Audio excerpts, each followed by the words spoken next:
Na verdade, de nossa paraxá, os sábios aprendem que temos todo dia que esforçar a fazer 100 bênçãos. Todo dia, cada um tem que fazer 100 bênçãos. Nossa paraxá aprendemos que o Pasuk diz o Ma Hashem Elokecha Shoel Meimach. O que Deus espera ou pede de vocês? Aí os sábios dizem que a palavra Ma, que é o que Hashem pede de vocês, na verdade esta palavra Ma tem que ser, pode ser lido também Me'a. Me'a é 100. Então, em vez de o que Deus pede de vocês, acaba sendo 100 Deus pede de vocês. E isso é que os sábios dizem que Deus pede da gente fazer todo dia 100 brachot, 100 bênçãos. Como que ele faz 100 bênçãos do dia?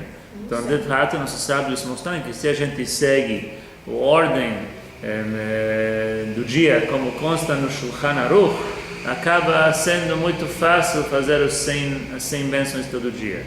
Que a reza de manhã já tem muitas bênçãos de manhã, e depois tem a Amidah 3 vezes. Então, contando tudo que o Shulchan Aruch nos diz, a ordem de seguir, quando fazer as várias bênçãos, acaba sendo 100 brachot, mais ainda como uma refeição, 2 refeições, aí tem os brachá achroná, então acaba sendo 100 brachot, 100 bênçãos. Mas de todos esses tipos de bênçãos, são algumas bênçãos de agradecimento, algumas bênçãos de mitzvot, e bênçãos antes de comer. De todas essas bênçãos, só esta bênção de Birkat Hamazon é bíblica, só esta de fazer a brachá. Por isso que temos que colocar uma ênfase, um esforço de fazer esta brachá. Muitas vezes é difícil, acabamos de comer, e o amigo está saindo, a amiga está saindo, então às vezes é fácil pular essa parte. Ainda quando a gente faz, come pão, aí é um pouquinho meio comprido, são 4 brachot, mas temos que fazer um esforço porque é uma mitzvah muito importante. Como a Torá diz nossa paraxá, comerás, satisfazerás e abençoarás Hashem. Então temos que abençoar Hashem após o alimento. Depois os sábios nos ensinaram que além desta brachá, eles acrescentaram mais bênçãos. Por exemplo, a bênção que a gente faz antes de comer. Os sábios disseram que já que vamos aproveitar, utilizar esse mundo, já que o mundo pertence a Hashem, como o versículo diz, La Hashem haaretz umeloah, que a terra e tudo que está nele pertence a Hashem.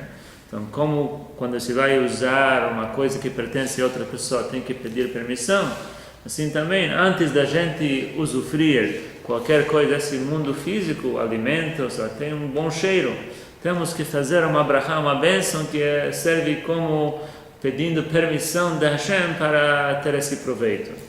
Aí que vem as brachot antes de comer.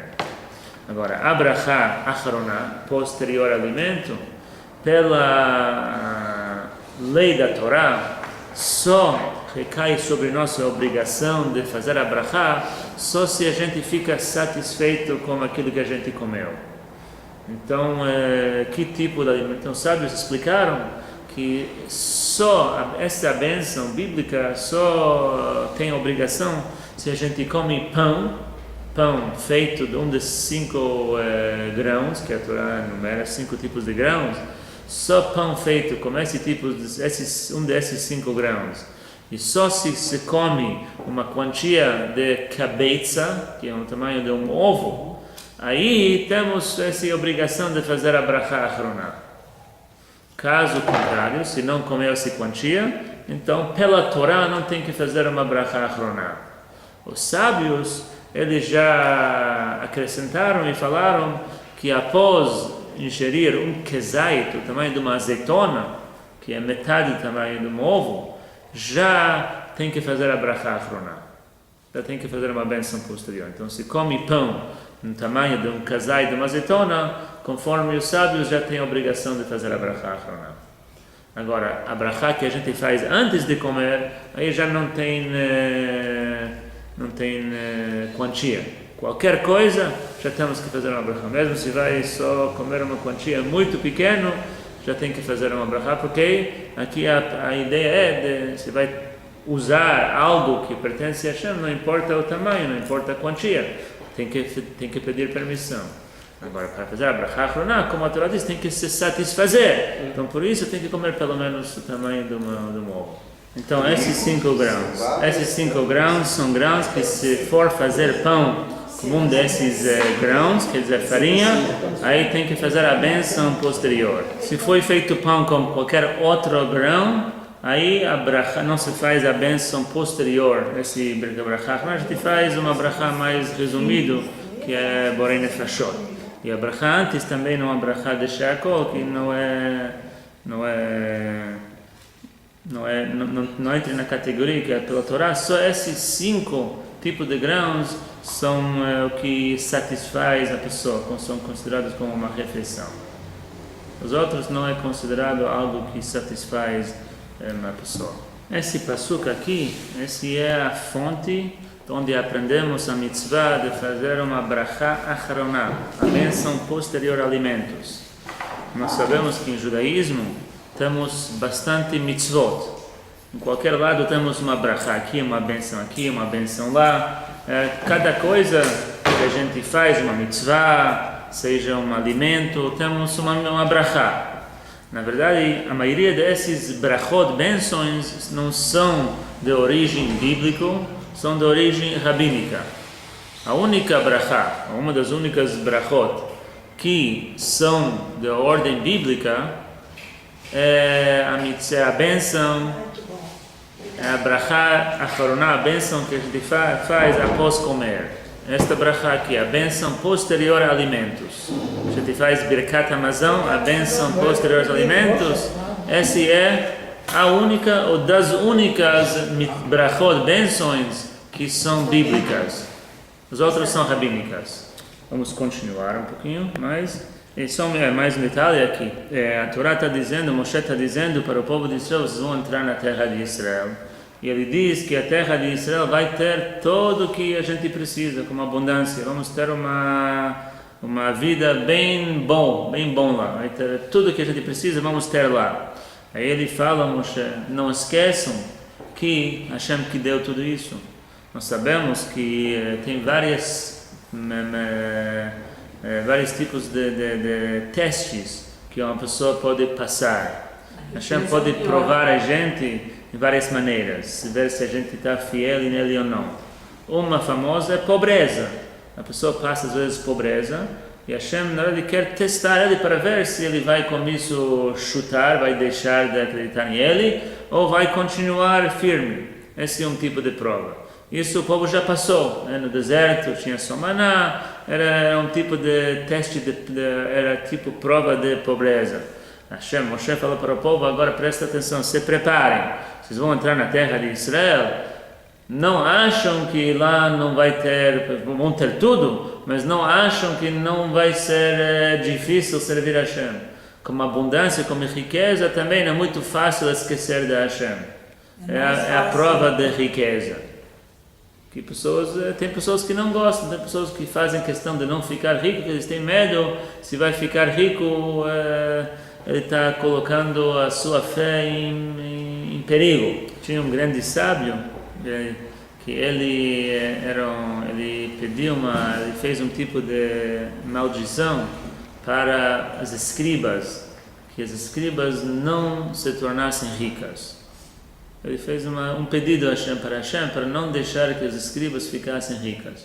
Porque se ficar rico vai parar de trabalhar como escriba, vai para outras coisas. Ele queria manter as escribas. Temos que ter. Então ele fez esse pedido. E tinha muitas pessoas durante a história que pediram para não ficar. Porque às vezes esse pode ser um desafio maior do que a pobreza. Então, por isso que Moshe já deixa o povo avisado. Saibam que entrando na terra de Israel, vocês vão ter tudo, ouro, prata, tudo que precisa, mas se cuidem para não esquecer que foi Hashem que deu tudo isso e por isso que temos que sempre abençoar Hashem, lembrar que é Ele que dá. Até agora ele estava falando das bênçãos que virão seguindo.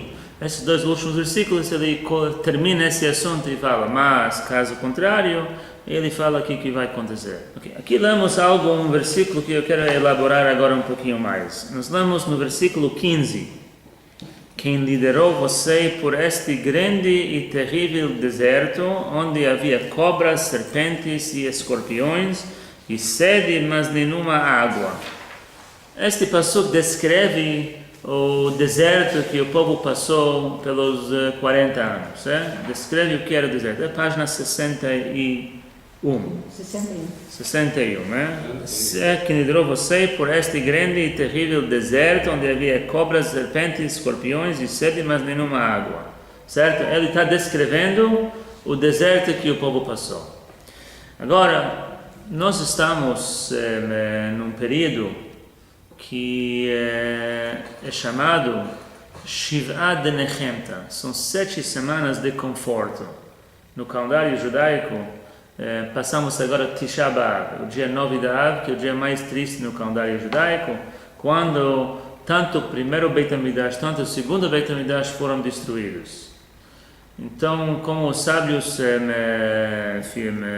ordenaram que nas 3 semanas antes de Tisha B'Av são lidas Haftorah especial. A Haftorah é a parte que lemos dos profetas após a leitura da Torá em Shabbat. Então, normalmente a Haftorah é algo ligado com a Parashá da semana.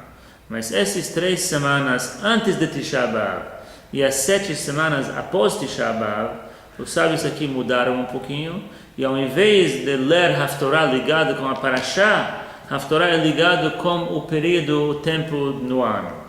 Então, 3 semanas antes de Tisha B'Av são chamadas em aramaico Telata de Pur Anuta.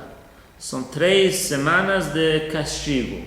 Lemos as profecias que nossos profetas profetizaram sobre a destruição do Beit HaMikdash.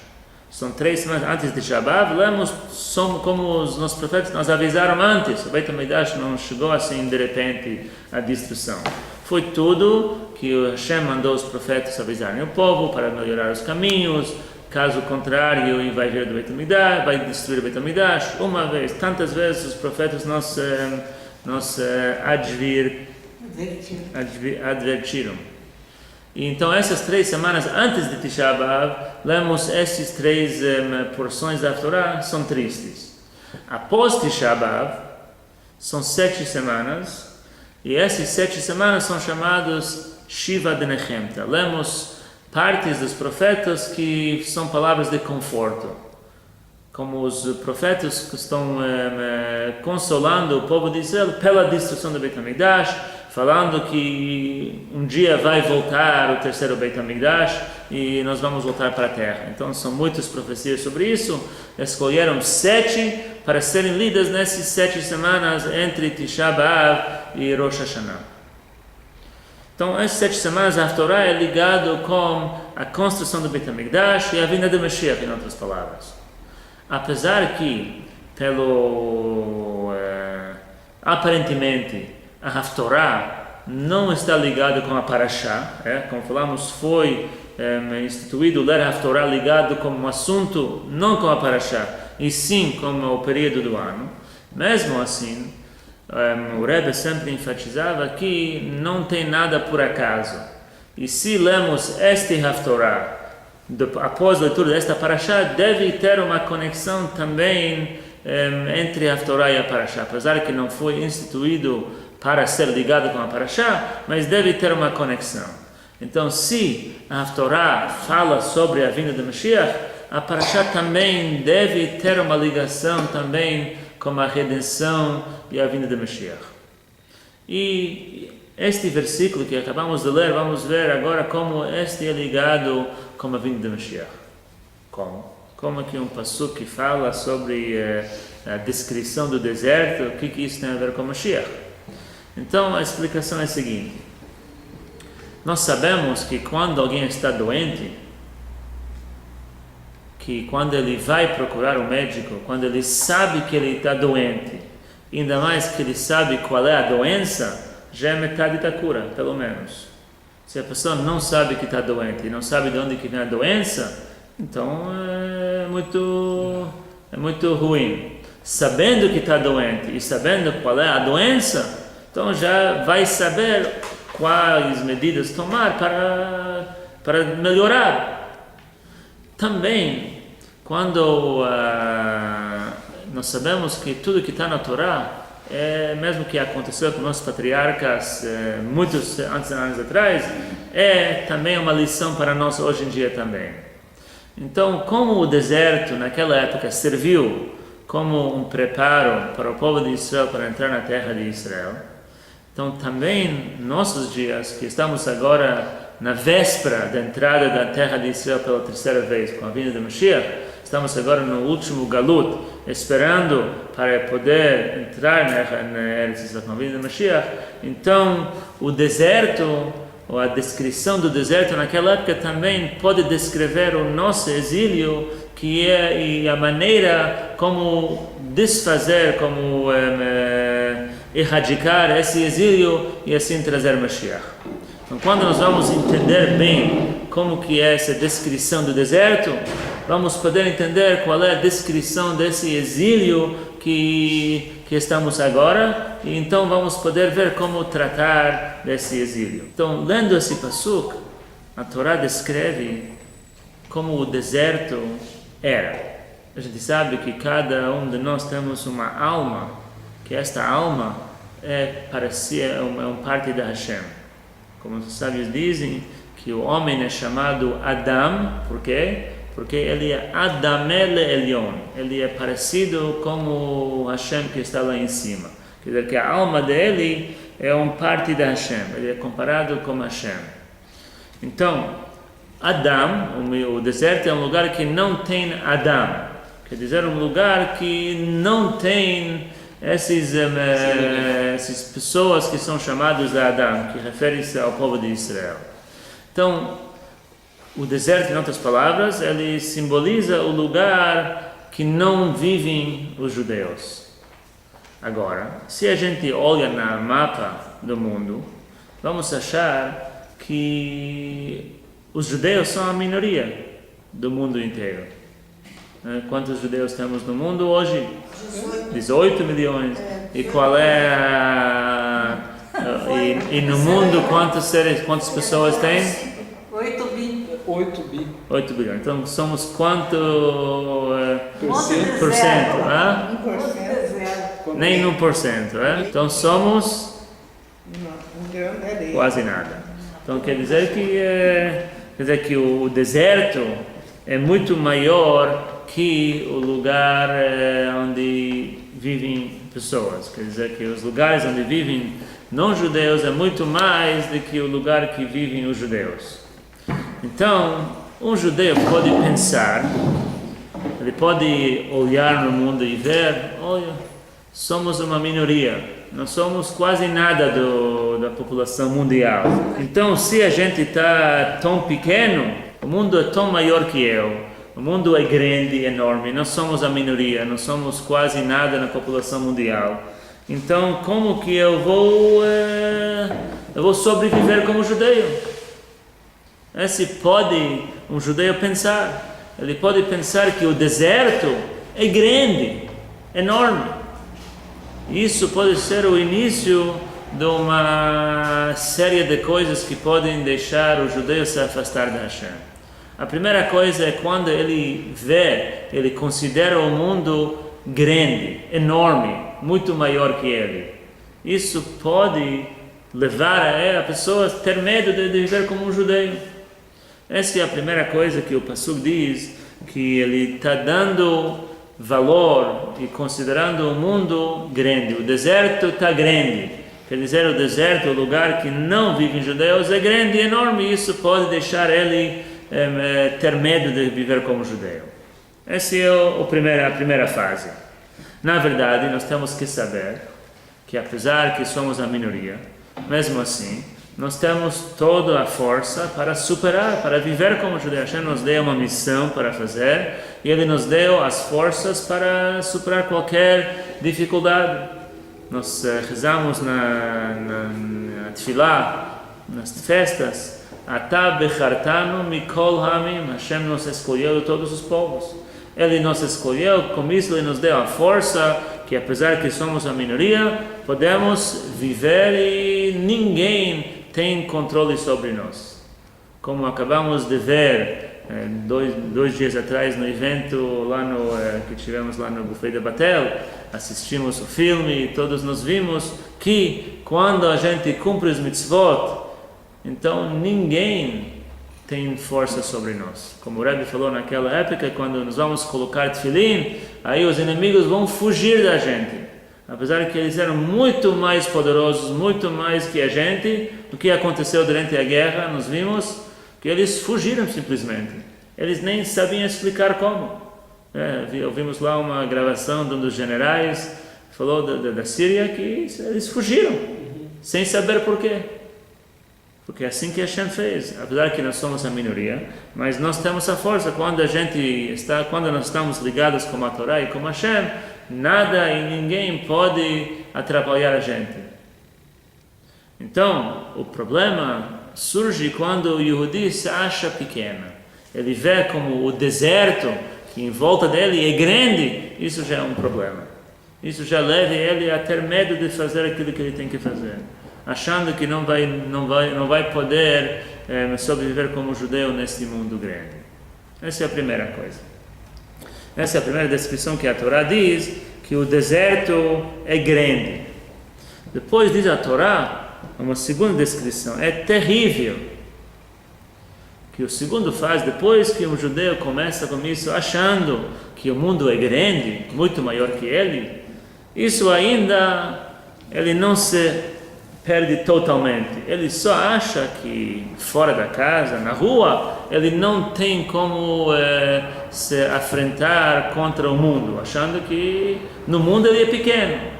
Mas pelo menos, mesmo que ele sabe que o mundo é grande, pelo menos quando ele está na casa dele, na sinagoga, lá ele se acha ainda seguro.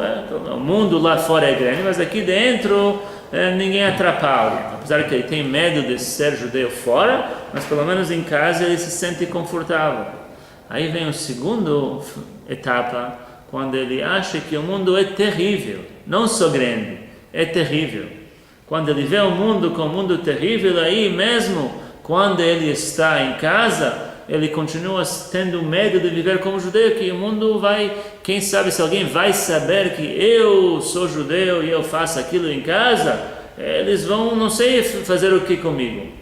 Então isso, quando ele considera o deserto grande e terrível, e isso já vai atrapalhar ele na missão dele, vivendo como judeu, tanto fora e ainda dentro da casa também ele vai se sentir difícil ele cumprir os mitzvot, viver como judeu. Depois continua a Torá e a Torá dá mais uma descrição, que isso ainda não é o final. O que pode acontecer depois, quando o judeu considera o deserto grande e temível, aí vem uma outra coisa, que é o deserto que tem cobras, que havia cobras, né? A Torá diz, este grande e terrível deserto, onde havia cobras. O que significa cobras?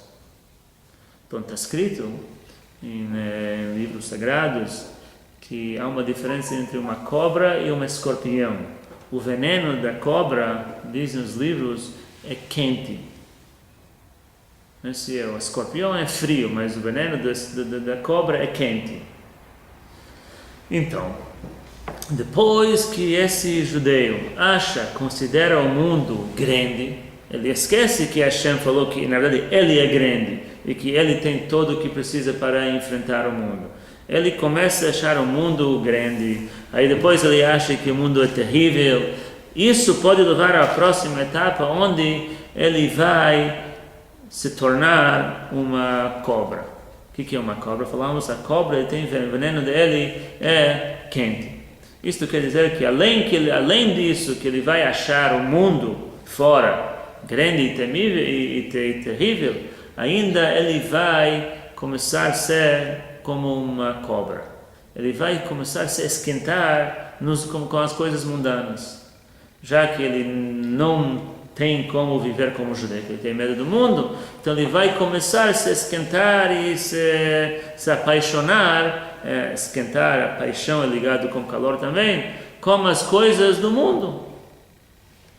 E a gente sabe que quando uma pessoa começa a se esquentar, começa a se apaixonar pelas coisas mundanas, aí a paixão dele por Deus aos poucos se diminui e vai embora.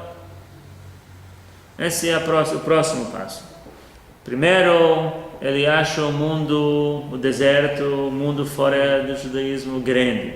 Depois ainda acha que é terrível.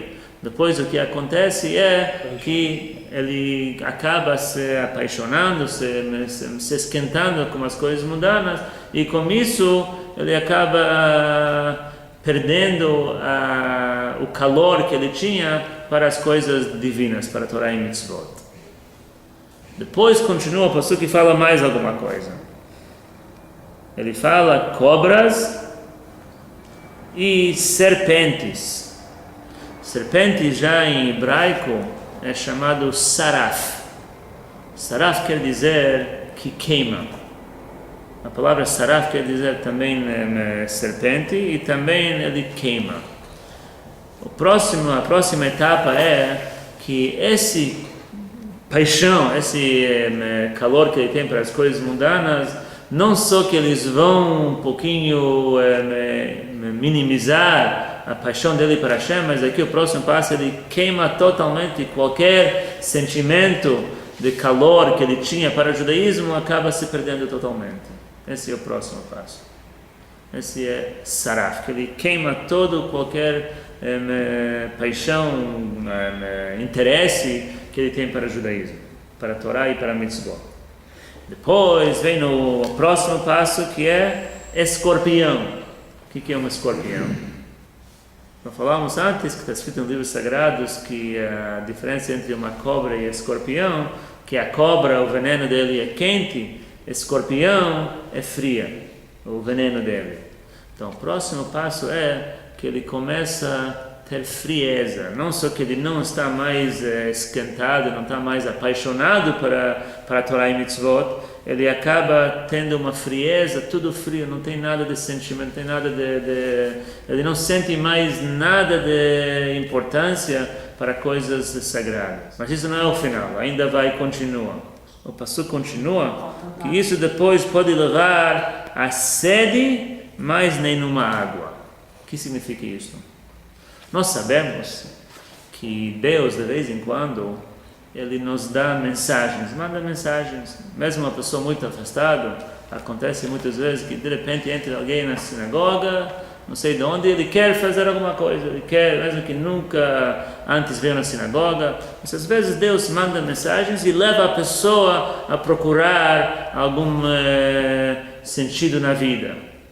Deus às vezes dá para a gente essa chance, mesmo uma pessoa que nunca vem, mas Deus às vezes dá essa chance. Acontece. Mas a pessoa aqui neste caso, a pessoa está tão alinhada do judaísmo por causa de, começou tudo por achar um mundo maior, que levou ele a ter frieza para as coisas mundanas. Isso pode, as coisas judaicas. No final isto acaba também prejudicando que mesmo quando ele vai ter um sede, mesmo quando Hashem vai mandar uma mensagem para ele não vai ter, como a Torá diz, sem água. Ele não vai procurar o lugar certo. Ele está tão afastado que mesmo quando ele tem um desejo, Deus mandou uma mensagem para ele. Ele está sedente, ele está querendo, mas não tem água. Ele nem vai procurar água. Esse é onde o deserto, o galut pode nos levar. Assim que a Torá descreve o deserto, que o povo passou lá 40 anos no deserto, antes de entrar na terra de Israel, tudo isso aplica-se também ao nosso exílio também. E quando a gente presta atenção do que pode levar a gente a esse exílio espiritual, vamos tomar todas as medidas, como falamos antes, quando o doente sabe que está doente e sabe a doença, é muito mais fácil curar, já é metade da cura. Então agora sabemos qual é a causa do galut, desse exílio. Começou tudo, como falamos, quando ele achou o deserto grande. Essa é a primeira coisa. Começa achando o mundo lá fora é grande e nós somos pequenos. Quando a gente se vê como pequeno, esse é o problema. Não podemos achar que nós somos pequenos. Nós temos que saber que apesar que talvez em números, em quantidade, talvez somos a minoria do mundo, mas temos a força da Hashem. Quando a gente conecta com Torá e Mitzvot, o céu é o limite. Não tem ninguém, nada que pode atrapalhar a gente em nossa missão. Estamos aqui, apesar que nos últimos, desde a criação do povo de Israel, 3.300 anos atrás, no momento que Hashem desceu no Monte Sinai, nos deu a Torá, e com isso nós tornamos um povo judeu, desde então até agora, sempre, durante todas as gerações, tivemos todos os tipos de povos que queriam, Deus o livre, acabar com o povo de Israel. Pogroms, todos os lados. E pela natureza, a gente pense, pela lógica, não deveria existir hoje o povo de Israel. De todas as perseguições que passamos, sabe, quase acabaram com o povo de Israel tantas vezes. Mas estamos aqui hoje forte e firme, enquanto todos os outros povos que na época eram poderosos, que ninguém imaginava que um dia eles vão desaparecer. Imagina a Império Romano, eles eram tão poderosos, a Babilônia dominaram o mundo. Ninguém achou que um dia eles vão desaparecer. E todos eles desapareceram. Hoje não tem nada desses povos poderosos. E só o povo judeu, que ninguém achava que eles têm chance de sobreviver na época da Inquisição, na época do Holocausto, dos pogroms, todos na época do exílio, na época em Israel, quando foram expulsos de Israel pelos babilônios, pelos romanos, ninguém achou que esse povo vai sobreviver todas as perseguições. Estamos agora 3.000 anos para frente e estamos aqui, vivos. Isso deveria nos dar a convicção, nos dar a força de saber que nós somos um povo eterno. Nós somos ligados como Deus eterno e por isso que nós somos eternos. Então não deveríamos olhar no mundo e achar que o mundo é muito maior e nós somos pequenos e não temos força para viver como judeu. Não, pelo contrário. Temos que saber que nós temos toda a força de fazer aquilo que foi dado para a nossa missão. Como falou o ministro Luiz Fux, que ele mora lá na Brasília, ele faz o que ele deve fazer lá e mesmo assim ele fala que todo dia ele coloca tefilim de manhã, acorda de manhã, a primeira coisa que ele fala é Moda ani lefanecha. Ele vive como um judeu, mesmo que ele é uma minoria lá.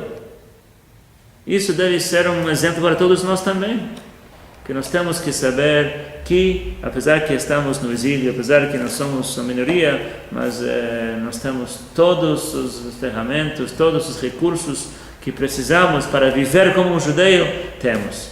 Apenas temos que exercitar essas forças que temos. Quando a gente está ciente disto, do que pode levar um judeu a entrar num exílio profundo, tudo começa por imaginar, achar um mundo maior. Então agora sabemos o que é, podemos evitar isso e com isso podemos logo em breve merecer a vinda de Mashiach. Então vemos que a Parashá já fala sobre Mashiach, nos dá já o remédio, nos dá a técnica do que fazer para acabar com esse exílio e nos levar para Eretz Israel de volta. Só queria mencionar mais uma coisa que está na Parashá. Acho importante mencionar que na Parashá temos também o segundo Parashá de Shema Israel. A gente fala Shema Israel tem 3 partes. A primeira parte lemos na semana passada e a segunda parte lemos hoje. No Shema temos várias mitzvot que fala, Vamos ler isso. Está no final da Parashá, página 79. Ele continua dizendo o que acontece neste caso, e depois ele termina, ele fala sobre uma mitzvah de estudar Torá, e sobre a leitura de Shema, e ele termina com a mitzvah de mezuzah. Né? Vamos pular para a página 83. Página 83 é a segunda linha, versículo 20. Vocês as escreverão nos umbrais de suas casas e em seus portões públicos, né? Que aqui se refere ao mitzvah de mezuzá. E depois ele termina tudo isto para que seus dias e os dias de seus filhos sejam prolongados na terra que Deus jurou dar aos seus antepassados enquanto os céus estiveram sobre a terra. Quer dizer que a recompensa aqui da mitzvah de mezuzá, a gente vê, é longevidade. Hashem nos dá longa vida. Nisto, a mitzvah de mezuzá compara-se com várias outras mitzvot que também têm a mesma recompensa. A Torá dá, por exemplo, essa recompensa para respeitar os pais, também, né, tem esta recompensa de longa vida. Mas, além de ser uma recompensa de longa vida, mezuzá tem uma outra componente que não tem outras mitzvot. Cada mitzvah tem recompensa, a gente sabe disto, e alguns são explícitos na Torá e alguns não são. Normalmente a gente sabe que quando a gente cumpre uma mitzvah, então podemos cumprir a mitzvah pela recompensa, mas o ideal não é isso. O ideal é cumprir a mitzvah sem pensar da recompensa. A gente sabe que, como a educação de crianças, quando a gente começa a educar crianças, no início, cada vez que a criança se comporta bem, ele ganha uma bala. Mas isso é só no início. Depois que ele cresce, então a gente não continua dando balas para adultos para se comportar bem. A gente imagina quando alguém madura, então não precisa mais de balas, já entende as vantagens de se comportar bem sem precisar ganhar uma bala. Como os sábios dizem, que o Pasuk diz, Hanoch lenar al pi darko, temos que educar a criança conforme seu caminho, cada um conforme sua idade. Então, no início, também em relação a gente pode cumprir os mitzvot, mesmo se é para recompensa. A gente vê como a Torá e mitzvot nos dão coisas tão boas, acabamos de ler, longa vida, chuva na terra, tudo. Então não faz mal cumprir os mitzvot pela recompensa, mas deve levar a gente aos poucos de entender a grandeza da mitzvah, mesmo sem a sua recompensa. Quando se fala da mitzvah de mezuzá, a gente acha algo diferente. Além desta recompensa da mitzvah, que é a longa vida, a mezuzá também dá proteção. Quando a gente coloca a mezuzá na porta da casa, isso protege a casa. E esta proteção não é a recompensa. Isso faz parte da própria mitzvah. Enquanto a recompensa é longa vida, isso é questionável se podemos ou não devemos pensar nisto. Mas esse segundo ponto, a proteção que a mezuzá faz, esse faz parte da mitzvah. Até que outros comentários dizem que essa é a parte principal da mitzvah, a proteção que ele traz. Então, podemos cumprir a mitzvah de mezuzá sem problema, mesmo se a gente cumpre isso pela pura proteção que ele traz, que esse de fato é o objetivo da mitzvah. Por isso que a mezuzá, está escrito na mezuzá o nome de Hashem, com as 3 letras Shin Daled Yud, que isso também é um acróstico de 3 palavras, Shomer Daltot Israel, que ele guarda as portas de Israel. A mezuzá é algo que protege mesmo, esse faz parte da mitzvah. Por isso, quando a gente coloca a mezuzá, a gente coloca isso na parte mais exterior da casa que podemos. Por quê? Porque tudo que está dentro está protegido. Queremos que quanto mais parte da casa seja protegido, então colocamos a mezuzá quanto mais para fora possível, e assim ele protege mais parte da casa. E a mezuzá não só que tem esta proteção para as pessoas da casa, mas mesmo quando a pessoa sai da casa, mas a mezuzá continua protegendo ele fora também. Ele tem esse sistema de wireless, que mesmo se está fora da casa, a mezuzá continua protegendo todos os habitantes da casa. E por isso que temos que cuidar, cada um ver se tem mezuzot kasher nas portas, todas as portas que devem ter mezuzá na casa, e vamos ver como de fato eles vão nos proteger. Proteção, literalmente. Tem muitas histórias mostrando isto, como uma mezuzá kasher protegeu uma pessoa de muitas coisas, tanto doença, Deus o livre, outras coisas. Tendemos a usar kasher na porta, podemos evitar muitas coisas não desejáveis. Não só como recompensa da mitzvah, a proteção é algo à parte. Então, mesmo que, por exemplo, um lugar que para a lei não precisa de mezuzá, a mezuzá também pode proteger também. Se a gente tiver aqui que uma mezuzá kasher na porta, traz proteção, vale todo o investimento. Vale a pena investir mais e mais e mais para termos mezuzá kasher na porta. É uma questão simplesmente de vida. Tendo uma mezuzá kasher, você pode evitar problemas. Isso que